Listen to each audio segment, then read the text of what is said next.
Hey everybody, today I've got a 2020 Ford Escape Hybrid Platinum with the nice dash in it, and we're going to show you how to reset the oil light. So first thing you want to do is you want to push the start button one time so everything pops up. It says change oil soon, okay. So you can just hit okay. We're going to be using these buttons here. So go ahead and hit okay, then hit the lines, and that will bring the dash up.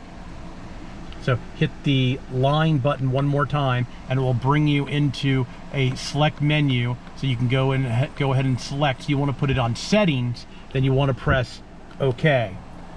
Now you can scroll up and down. Right now it's already on oil life. Press OK again. To reset the oil light, you press OK and hold it, and it resets. That's simple.